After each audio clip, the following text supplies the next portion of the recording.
जय हिंद। आप लोग को सुबह एप्लीकेशन पे हम टोटल आर्टिकल 22 पढ़ा दिए थे। उसमें कौन कौन से क्वेश्चन एग्जाम में आते हैं उसके बारे में बता दिए थे। इसमें हम लोग थोड़ा सा उससे थोड़ा सा हट के जो कॉमन चीज़ है उसकी चर्चा कर देंगे, क्योंकि बहुत से लोगों का कहना है कि सर जैसे जो फॉरेन में उन लोग का एप्लीकेशन पर लिंक नहीं खुल रहा है। तो इसमें मेनली जो चीज़ इंट्रोगेशन क्या है, कस्टडी क्या चीज़ है, अरेस्ट क्या होता है, रिमांड क्या होता है, पुलिस रिमांड, जुडिशियल रिमांड क्या होता है, इनकाउंटर कब किया जाता है, नज़रबंदी किसे कहते हैं, या हाउस अरेस्टिंग, इस सब के बारे में थोड़ा सा इसमें जानकारी ले लेते हैं। कहा गया है इसमें कि जब कोई व्यक्ति अपराध कर देता है तो उसे दंडात्मक निरोध कहते हैं, इंग्लिश में उसे पुनिटिव डिटेंशन कहते हैं। अब इसके तहत आपकी अरेस्टिंग होगी। अब यहां ध्यान से समझिए, आपको अरेस्ट करने के लिए कारण बताना पड़ेगा, अरेस्ट वारंट।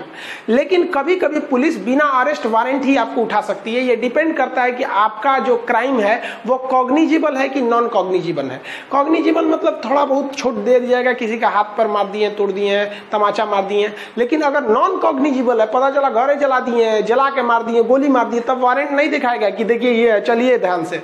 तो पहला इसमें क्या चीज बात है कि भाई आप अगर क्राइम कर दिए तो 22 का पहला कहता है कि आपको गिरफ्तार करने से पहले वारंट दिखाएगा, लेकिन खतरनाक अपराध में बिना वारंट भी गिरफ्तार कर सकता है।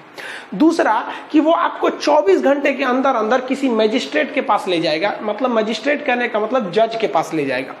लेकिन इस 24 घंटे में दो चीजों को शामिल नहीं किया जाता है। जैसे मान लीजिए गया अब ऐसा थोड़ी है कि आप पुलिस को यही काम है कि पकड़ के कोर्ट में लेते जाए, पता चला पुलिस कोर्ट और यही में घूमते रह जाएगी, थाना में कोई नहीं है, तो पुलिस उसे अरेस्ट करके रख देती है। थाने में जब आते हैं ना अरेस्ट करने के लिए, तो वहां पर टाइम लिखा जाता है, कितने टाइम में इसको अरेस्ट किया। पहले ये बहुत गड़बड़ होता था, इसलिए अब हर थाने में सीसीटीवी फुटेज लग गया है। अब पुलिस गड़बड़ नहीं कर पाती है उतना, तो थाने में रिपोर्ट लिखा जाएगा हाँ भैया ये 10 बजे आया था। अब पुलिस के पास एनफ टाइम है, अगले दिन सुबह 10 बजे तक का टाइम है, अगले दिन 24 घंटे का उसके पास टाइम है। तो पुलिस ने सोचा एक काम करते हैं, 1 घंटे का रास्ता है कोर्ट में, इसको आज नहीं ले जाते हैं, आज जेले में छोड़ देते हैं, मैंने पुलिस स्टेशन में, इसको कल ले जाएंगे। कल पुलिस निकली 8 बजे, उसने सोचा कि 2 घंटे टाइम है, जज साहब के पास पहुंच जाएंगे। बीच में लग गया जाम, तो जाम का समय और रास्ते में जो यातायात में लगा हुआ समय है इसको जोड़ा ही नहीं जाता है, यानी आपके आने जाने के समय को नहीं जोड़ा जाता है। इसका मतलब अगर आज पुलिस 10 बजे अरेस्ट की है और कल आपको कोर्ट में ले जाती है, यहीं से पुलिस स्टेशन से निकलती है 10 बजे, तो वो जाने में लगा समय, रास्ते का समय काउंट नहीं होगा, पहली बात। दूसरा कि अगर उस दिन कोई छुट्टी का दिन है तो वो छुट्टी के दिन भी शामिल नहीं किया जाता है। ध्यान से समझते चलिए, ये पीडीएफ आपको हम पीडीएफ सेक्शन में मिलेगा, आप वहां जाके ले सकते हैं। वकील में 2 चीजें हैं, आपको अपने पसंद का वकील रखना है। जैसे मान लीजिए सपोज हम गिरफ्तार हुए, हम प्रशांत भूषण को रख लेंगे, बड़े बड़े वकील को रख सकते हैं, तो हमें अपने पसंद के वकील रखने की आज़ादी है, इसमें आप रोक टोक नहीं कीजिएगा। लेकिन आप जरा सोचिए कि कोई बहुत ही गरीब आदमी है जिसे वकील रखने का पैसा ही नहीं है, तब क्या करेगा? तब इसमें कहा गया है तब सरकार उसे सरकारी वकील देगा। सरकारी वकील वो होते हैं जिनकी सैलरी सरकार देती है, वो सरकार जिनके मुकदमे को लड़ने के लिए कहती है वही मुकदमे लड़ते हैं। सरकारी वकील अक्सर हार जाते हैं कि जानबूझ के वहां पर। क्यों? रीजन क्या है कि वो उतने मेहनत से काम नहीं करता, क्योंकि उसका पर्सनल नहीं जा रहा है, वो सरकार उसे पैसे दे रही है। तो समझ में आ गया आप लोग को, यहाँ वकील रखने की भी स्वतंत्रता फ्री में भी है। तो ये चीजें तो तब है ना भाई कि जब आपने अपराध कर दिया। लेकिन कुछ ऐसे लोग होते हैं जिनकी मौजूदगी अपराध करा देती है, बहुत बड़ा बड़ा क्राइम करा देती है। तो पुलिस को एक पावर है कि अपराध करने से पहले ही शक के आधार पर आपको गिरफ्तार कर सकती है। आपको कोई वारंट नहीं दिखाएगी और ना ही आपको कोई दलील सुनेगी और ना ही आपका कोई अपील सुनेगी। याद कीजिए 1919 यही कानून अंग्रेज ला रहे थे सर, जिसे सर सिडनी रॉलेट ने लाया था, जिसे रॉलेट एक्ट कहा गया। बिना दलील, बिना अपील, बिना वकील का कानून, ये आज भी हमारे संविधान में है। और ये कहां पर है? तो ये हमारे संविधान के आर्टिकल 22 के क्लॉज 4 से लेकर 7 तक है। तो इसकी जो चर्चा है क्लॉज 4 से, मतलब ये देखिए 1 2 3 यहाँ हो गया, तो ये कहां से होगा? 4 से लेकर 7 तक। इसमें कहा गया है कि अगर कोई व्यक्ति से समाज का बहुत बड़ा हिस्सा प्रभावित होता है तो पुलिस बिना वजह उसे गिरफ्तार कर लेगी और उसे 30 दिन तक रख सकती है, बिना कोर्ट में ले गए, बिना वकील के दिए, बिना दलील सुने, चुपचाप पढ़ लो वहां पर। और 3 महीने से ज्यादा भी ले जा सकती है अगर उसको सरकार, जो राज्य सरकार है उसकी एडवाइजरी कमेटी है, अगर वो कहती है कि नहीं 3 महीने से ज्यादा रखो, इसको छोड़ दोगे तो ज्यादा दिक्कत हो जाएगा, तो 3 महीने से ज्यादा भी रख लिया जाता है उन लोग को। तो ये चीजें अब बिना कोर्ट में, तो समझ में आ गया, ये रॉलेट एक्ट का नया रूप है जिसे हम लोग कहते हैं निवारक निरोध। ये निवारक निरोध कुछ नहीं है, ये रॉलेट एक्ट के समान ही है। इसे इंग्लिश में कहते हैं प्रिवेंटिव डिटेंशन। ये अपराध से पहले लगा दिया।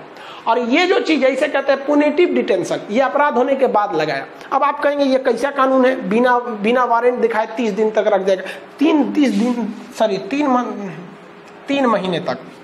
हम यहाँ क्या लिख दिए भाई, हाँ देखिए, बिना वारंट के कितने महीने रखेगा, 3 महीने। 3 महीने से ज्यादा अगर रखना है तो फिर उसे कोर्ट एडवाइजरी बोर्ड से परमिशन लेनी पड़ेगी। लेकिन इस बीच उसके पास अधिकार है कि वो अपने वकील से कोर्ट में जा सकता है, कह सकता है कि हमें फालतू में गिरफ्तार किया गया है। लेकिन ये सामाजिक व्यवस्था को बना के रखने के लिए, इसका हम आपको एक एग्जाम्पल देते हैं। जैसे जब अगस्त 2019 में, पिछले साल, जब धारा 370 हटाई गई थी जम्मू कश्मीर से, तो आप याद कीजिए जम्मू कश्मीर के बड़का बड़का नेता लोग थे लगभग, ये लोग तो कोई अपराध नहीं किए थे, क्योंकि राजनीतिक रूप से ये लोकतंत्र के हिसाब से ये लोग मुख्यमंत्री रह चुके हैं, तो ऐसे थोड़ी है कि भाई ये हैं लोग। देखिए अपराध कब होता है, जब बम बारूद मारिए। ये सब बम बारूद मारने वाले नहीं थे, सब ये मुंह से बम मारता था सब। मतलब कहने का सेंस है इनकी भाषा बड़ी भड़काने वाली थी। तो सरकार ने देखा कि अगर इनको छोड़ देंगे ना तो 370 के लिए एकदम कश्मीर में मंच पे भाषण देना चालू करेगा सब, और गर्दा उड़ा देगा सब कश्मीर में। वाकई आपको बताते हैं, अगर इन्हें गिरफ्तार नहीं किया गया रहता तो कश्मीर का आज दूसरे शक्ल होता। तो सरकार ने जैसे 370 खत्म किया, इन लोगों को लगा दिया प्रिवेंटिव डिटेंशन। अब जरा ध्यान दीजिए, तो प्रिवेंटिव डिटेंशन यानी निवारक निरोध में अपराध से पहले ही इनको कर लिया। इनको पता था कि भाषण देंगे, उससे पहले ही इनको गिरफ्तार कर लो। और बिना वारंट के इन्हें 3 महीना क्या 6 महीना तक ये लोग अंदर थे लोग। और क्योंकि एडवाइजरी बोर्ड कह रही है, गृह मंत्रालय का, कि छोड़ेंगे तो बवाल हो जाएगा, तो इन्हें छोड़ा ही नहीं लोगों ने।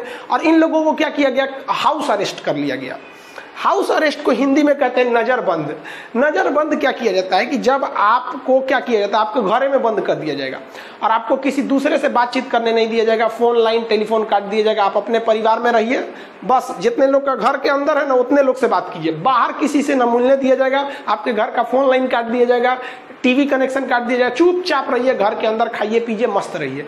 इसी को कहते हैं नजर बंद कर देना, यानी आम पब्लिक के नजरों से हटा देना, उसे क्या कहेंगे, नजर बंद कर देना। तो ये नजर बंद हो गए लोग, हाउस अरेस्ट। अब आप बताइए ये ठीक किया गया कि नहीं किया गया? अरे भाई पढ़े लिखे लोग भाई, अब इसको कौन कहता है गलत किया गया? वरना आप लोग ये कम लग रही है आपको, ये महबूबा मुफ्ती ये देख रहे हैं, ये है आपको कश्मीर के पुराने मुख्यमंत्री याद होंगे, उनका नाम होगा उमर अब्दुल्ला। उमर अब्दुल्ला के ये बाबूजी हैं फारूक अब्दुल्ला, और इनके बाबूजी थे जिनका नाम था शेख अब्दुल्ला। उन्होंने ही 370 जोड़ा था, सोचिए इन्हीं के बाबूजी ने 370 जोड़ाया था। इन्हीं को क्या किया गया, हाउस अरेस्ट करके नजरबंद कर दिया गया। तो आप नजरबंद समझ में आ गया। अब आप बताइए कि भारत ने, जब हम आपको ये बता रहे थे अभी 10 मिनट पहले कि ये रॉलेट एक्ट के समान अभी भी है, तो आपके मन में एक अजीब चीज आया होगा कि रॉलेट एक्ट वाला चीज हमारे संविधान में क्यों जोड़ दिया गया? जिस रॉलेट एक्ट का हमने बहुत बड़ा विरोध किया था उसको क्यों जोड़ा गया? आप समझ में आ गया कि हमारे देश के संविधान को कितनी बेहतरीन ढंग से बनाया गया है। यानी संविधान में सबसे बड़ा महत्व दिया गया है, देश नहीं टूटना चाहिए, बाकी नियम कानून कुछ भी टूटते रहे, देश नहीं टूटना चाहिए। तो ये कहीं कहीं जरूरी हो जाता है, लेकिन इसका कहीं कहीं मिसयूज भी हो जाता है। इसका अगर सरकार चाहे तो मिसयूज कर सकती है, क्योंकि सरकार को न सबूत से मतलब है, न वकील से मतलब है। जज के पास तो प्रॉब्लम ये होता है ना कि जज मनमानी करेगा तो वकील कह देगा कि आप ये नहीं कर सकते, उसको नियम के हिसाब से चलना होता है जज को, इसलिए जज मनमानी नहीं कर पाता है। और सरकार को क्या मनमानी कर सकती है, तो इसका मिसयूज भी हो सकता है। अब बात करते हैं इनकाउंटर कैसे किया जाता है। तो पुलिस कब इनकाउंटर करती है, देखिए ध्यान से, कभी कभी तो इनकाउंटर सही होता है, कभी कभी फर्जी होता है। जैसे इन सब का फर्जी है, लेकिन फर्जी है तो बहुत अच्छा है। आप देखे होंगे जो हैदराबाद रेप केस था, उस लड़की बेचारी को पेट्रोल पंप के पास से उठा के ये सब रेप करके जला दिया सब, इन सब लोगों को भी जला देना चाहिए। तो हैदराबाद पुलिस ने क्या किया, उठा के ले गई इन लोग को। एनकाउंटर कब किया जाता है, जब आप पुलिस की कस्टडी से भाग रहे हो, आप पुलिस पर हमला कर रहे हो, या पुलिस आपको रुकने के लिए कह रही है, आप नहीं रुक रहे हो, तो पुलिस आपको पहले हवाई फायरिंग करेगी और कहेगी रुक जाओ, नहीं रुकेंगे तो कमर के नीचे मारेगी, उसके बाद आपको मारेगी।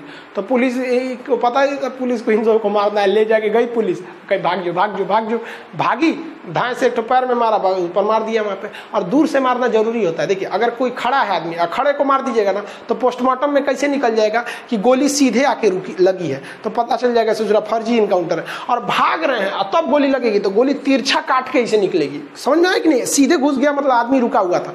तो दूर से मारते हैं, ऐसा कर देते हैं भाग भाग भाग भाग। क्या करता है ना कि उधर दो पुलिस वाला छुपे रहेंगे सब, पहले से उनको निशाना है, और ये कहते हैं जल्दी भाग जाओ भाग जाओ, भागेगा वो मार देगा सब। तो ये तो फर्जी इनकाउंटर। और कुछ असली इनकाउंटर भी होते हैं। तो ये देखें आप लोग, हैदराबाद वाले में इनकाउंटर कर दिया, ठीक किया सोच रहा, फर्जी उर्जी को छोड़ यहाँ पे। अब बात कुछ समझते हैं टेक्निकल टर्म्स की। टेक्निकल टर्म्स में एक होता है इंट्रोगेशन। पुलिस आपको इंट्रोगेशन के लिए बुलाई है, मतलब पूछताछ के लिए बुलाई। इसमें नॉर्मल पुलिस आपको बुलाती है कि सुनिए जी आपके मोहल्ला में मार हुआ है। देखते हैं ना, पुलिस का एगो सिपाही आता है, घर से बुला के ले जाता है, चलिए थाना में बुलाहट है। वहाँ पुलिस करती है, काहे मारपीट किया रे, तुम काहे मारा रे। अब पुलिस वाला है ना, एगो सिपाही उनको ले जाएगा साइड में, एगो आपको ले जाएगा, कहेगा तू 2000 दे, तू 2000 दे। जो ज्यादा क्राइम किया रहेगा उसे 5000, जो कम किया 2000, अच्छा जाओ। अब एगो सुलहनामा पे लिखवा लेगा, फिर से झगड़ा उगड़ा मत करना।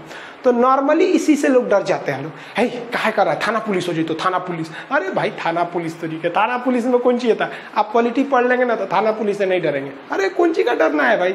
जब प्रशांत भूषण जो था सुप्रीम कोर्ट के जज से नहीं डरा, तो ग्रेजुएशन पास दरोगा लोग से आप डरेंगे? आप अगर क्राइम नहीं किए हैं तो कोई कुछ नहीं करेगा, और अगर क्राइम किए हैं ना तो दरोगा छोड़ वो नहीं करेगा, बहुत हुमच के थुरेगा आप। तो इंट्रोगेशन समझ में आ गया? नॉर्मली होता है इंट्रोगेशन, आधा एक घंटा पहुंचा के छोड़ देता है सब। अब रिपब्लिक टीवी जो है ना, उसका जो वो है ड्रग दो मुझे ड्रग दो, क्या नाम है उसका, अर्नब गोस्वामी, उसको मुंबई की पुलिस ने 8 घंटा इंट्रोगेशन किया था। मतलब 8 घंटा तक पूछताछ किया था। इसीलिए वो मुंबई पुलिस पे भड़का हुआ है, कहता है मुंबई पुलिस तुम किस काम की हो। बहुत भयानक था वो। तो वो पत्रकार वगैरह थे। इंट्रोगेशन तो आप समझ गए। अब आता है कस्टडी। कस्टडी का मतलब होता है हिरासत में लेना, अरेस्ट करना नहीं। कस्टडी अलग चीज होता है। जैसे मान लीजिए कि आप स्टूडेंट लोग हैं, आप लोग को हर 6 महीने पे वैकेंसी आनी चाहिए। आप बताइए मित्रों, आनी चाहिए कि नहीं आनी चाहिए? आना चाहिए कि नहीं आना चाहिए? कोरोना खत्म होने दीजिए, फिर इस पर भी आंदोलन करेंगे। और मान लीजिए आंदोलन किए हम, तो आप आगे तो रहेंगे नहीं, आगे हम लोग रहेंगे। तो हम आगे हैं। अब पुलिस कही कि एक काम करते हैं, एक मास्टर को उठा ले जाते हैं, सब आंदोलन खत्म हो जाएगा। तो पुलिस आएगी, पकड़ के हमको जेल में लेके चल जाएगी, जेल में ले जाएगी, पुलिस स्टेशन में ले जाएगी। पुलिस वहाँ आराम से बात करेगी, अरे काहे महाराज जी सब अनशन तनशन करते हैं। तो पुलिस 4 घंटा 5 घंटा रखेगी, या रातों भर रख के फिर छोड़ देगी। तो नॉर्मल आप झगड़ा को शांत कराने के लिए, किसी प्रोटेस्ट के बड़े नेताओं को हटाने के लिए जो पुलिस ये सब काम करती है, उसको क्या कहते हैं हम लोग? कस्टडी में ले लिया। पुलिस कस्टडी या हिरासत में ले लिया। ये नॉर्मल मैटर के लिए होता है। इसके लिए FIR वगैरह नहीं लिखा जाता है। पुलिस पकड़ के ले गई, फिर छोड़ देती है आपको, कोई दिक्कत नहीं होता है कस्टडी के लिए। कोरोना में कोई बाहर पकड़ा जाता था, पुलिस उठा के ले जाती थी, तो क्या अरेस्ट थोड़ी करती थी, कस्टडी में ले जाती थी। तो इंट्रोगेशन से थोड़ा ऊपर लेवल का हो जाता है कस्टडी। एक दूसरा पर लगाइए देता है कस्टडी। अब उसके बाद अरेस्ट आ जाता है। ये तो बहुत बड़ा चीज हो गया। पुलिस जब अरेस्ट कर लेती है तो आपके ऊपर FIR लिखवा देती है कि फला चीज के लिए अरेस्ट किया गया है। तो ये सीरियस मैटर के लिए पुलिस आपको अरेस्ट करती है। लेकिन पुलिस पे एक प्रेशर है। प्रेशर किस बात का है? तो ध्यान से समझिए। यहाँ पर प्रेशर इस बात का है कि यहाँ पर हमारा अनुच्छेद 22 कहता है कि अगर आपने किसी को अरेस्ट किया है तो 24 घंटे के अंदर अंदर आप उसको कहाँ ले जाइए? जज के पास ले जाइए। अब यहाँ जरा समझिए कि कोई व्यक्ति थे जिन्होंने सीरियस मैटर कर दिया, किसी का मर्डर कर दिया, और मर्डर कर दिए तो सीरियस मैटर है। अब पुलिस उनको कस्टडी में तो लेगी नहीं, अरेस्ट करेगी। लेकिन अरेस्ट करने के बाद पुलिस की एक समस्या है कि 24 घंटे के अंदर अंदर आपको उसके मजिस्ट्रेट के पास ले जाना है, यानी जज के पास ले जाना है। तो जज कहता है, क्योंकि थाने में जगह नहीं होती है ज्यादा रखने का, ना ही खाने में, थाना के अंदर पुलिस स्टेशन में खाने पीने का कोई व्यवस्था होता है। तो जज जानता है कि एक 2 दिन थाना में छोड़ देंगे तो खैले बिना मर जाएगा। तो जज उसको क्या कहता है? जेल में भेज देता है। जेल को हम लोग, जेल जो होता है पुलिस के अंडर में नहीं होता है, वो जज के अंदर में होता है। जेल में आप ऐसे घुसिए नहीं सकते हैं। जेल की देखरेख जेलर करता है, लेकिन कौन अंदर जाएगा कौन बाहर निकलेगा ये सारा काम जज करते हैं, चीफ दंडाधिकारी, और कुछ नहीं कर सकता। तो जज क्या करते हैं? जज साहब, जज लोग अपनी कस्टडी में ले लेते हैं। जिसमें पुलिस अरेस्ट करके लाई है 24 घंटे के अंदर अंदर जज के पास ले जाएंगे, कहेंगे जज साहब देखिए इस ससुरा मर्डर कर लिया है, 2 आदमी को मार दिया है, एगो हॉस्पिटल में एडमिट है, बहुत चोट्टा है यहाँ पर। तो जज कहेगा रे चोट्टा कहीं का, मर्डर कर दिया रे, इसको जुडिशियल कस्टडी में डाल दो, तो पुलिस से उसको लेकर जेल में भेज दिया जाएगा। और अगर आप जेल में हैं तो एकदम शांति से, आपको कोई मारता पीटता नहीं है। जेल में सबसे बड़ा दिक्कत क्या होता है, सीनियर कैदी से होता है। सीनियर कैदी है ना, कहेगा रे इधर पैर दबाओ, रे पैर दबाओ, कोनो कहेगा सर दबाओ, नहीं दबाइएगा पीटबो करता है तो वहाँ पे। तो अब एक बात जरा समझिए, जज साहब को क्या पता करना है कि मर्डर कौन किया? बेचारा पता करना रहता है पुलिस वालों को, और सबूत देना रहता है पुलिस वालों को। जज को तो बस फैसला सुना देना है। अब एक बात बताइए, कोई व्यक्ति मर्डर किया है तो उससे पूछताछ करिएगा ना, तो घंटा पूछताछ कीजिएगा। 24 घंटा के अंदर आप जज साहब के पास ले गए, नहीं ले जाएंगे तो जज साहब नौकरियां खा जाएंगे आपका। और ले गए जज साहब के पास तो जज साहब देखेंगे कि मामला नॉर्मल है तो कह देंगे जाने दो जी, मारपीट किया छोड़ दो, ना तुम रखो ना हम रखें, घर जाओ। अब मर्डर टेरर का मामला है तो जज साहब कहेंगे नहीं हमारे पास छोड़ दो, तो जज साहब अपने घरे ले जाएंगे। कहाँ भेज देंगे? जुडिशियल कस्टडी में। और जुडिशियल कस्टडी कहाँ होती है? जेल में। जेल का मालिक कौन होता है? जेलर। जेलर को भेज देंगे। लेकिन एक बात बताइए, अब वो कैदी जो मर्डर किया है उससे पूछताछ की भी तो जरूरत है कि ते कौन बंदूक से मारा। मान लीजिए कोई सबूत मिला कहीं पे, मान लीजिए कुछ भी मिला, कोई कपड़ा का टुकड़ा मिला फटा हुआ, तो पुलिस को शक होगा कि ससुरा ओकरे फटल का कपड़ा है, मिलाते हैं उससे। तो कहाँ घरे से मिलाइएगा, वो तो जेल में है। तो पुलिस का दरोगा आएगा जज साहब के पास, सल्यूट करेगा, जज साहब सल्यूट। वो जो हम आपको कल आदमियाँ दिए थे ना, वो हम मजबूरी में दे दिए थे कि 24 घंटा के अंदर आपके पास ले जाना है, ना देते तो नौकरी खा जाते। अब तनी उसको दे दीजिए, ओकरा से पूछताछ करना है। 2-4 गो गवाह मिले हैं सब गौवा में, वो देखा है सब कि कौन आदमी मारा है, तो एकरा ले जाइएगा, तबे ना हम दिखाएंगे कि देखते हो ये नहीं ना था, तो गौवा लगाएंगे हाँ हाँ ये है, यही है, यही मारा था यहाँ पर। तो आप हमको उसको पूछताछ के लिए दे दीजिए ताकि हम सबूत इकट्ठा कर सके, सीन को हम रिक्रिएट कर सके। जैसे जो हैदराबाद रेप का केस था ना, तो पुलिस जज के पास जाके कही कि जज साहब जो 4 गो आदमियों को हम दिए थे ना, रतिया जो रेप किया था सब, जिसको आप जेल में भेज दिए थे जुडिशियल कस्टडी में, उसको लाइए। तो उन्हीं से हम रतिया को फिर ले जाएंगे और सीन को रिक्रिएट कराएंगे ताकि सबूत मिले कि कैसे कैसे किया है। वो तो जानता था पुलिस किसे, जज साहब जैसे देंगे मार देंगे। अब क्या करते, तो जज साहब कहते हैं अच्छा हाँ, अगर नहीं देंगे तो सोचा सबूत कैसे जुटाएगा, फिंगरप्रिंट कैसे मिलाएगा, सब चीज़ होता है ना सबूत वगैरह, पुलिस थूर थार करती है। तो पुलिस कहती है हमको दे दीजिए, डिमांड नहीं करती है। डिमांड कब किया जाता है? जब हम आपका चीज वो मानते हैं तो डिमांड। अरे पकड़ के तो हम ही दिए थे जज साहब, इसलिए ये डिमांड नहीं है, ये रिमांड है, हमको वापस दे दीजिए रिमांड, ताकि धक्के कूच कांच के उनको थाना में बैठाएं। तो पुलिस कहती है हाँ हाँ। तो पुलिस जेलर को लिखती है, ए जेलर इसको रिमांड पे दे दो, दरोगा जा रहा है, फला दरोगा, तो दरोगा वगैरह का रसीद बनता है। तब पुलिस क्या करती है, जुडिशियल कस्टडी से उसे उठाकर कहां लाती है? पुलिस रिमांड पर लाती है। अब यहां लाएगा आपको थाना में, अब थाना में बांधेगा आपको बढ़िया से, पूछेगा, जांच करेगा, तही मर्डर किया था रे। देखिए कानून के हिसाब से आप मार पीट नहीं सकते हैं, लेकिन ये भूल जाइए कि आप पुलिस रिमांड पे हैं और पिटाएंगे नहीं, ये तो असंभव है। अब पुलिस की मार के बाद भाई साहब क्या मस्त मारता है, जो पिटाता है वही समझता है।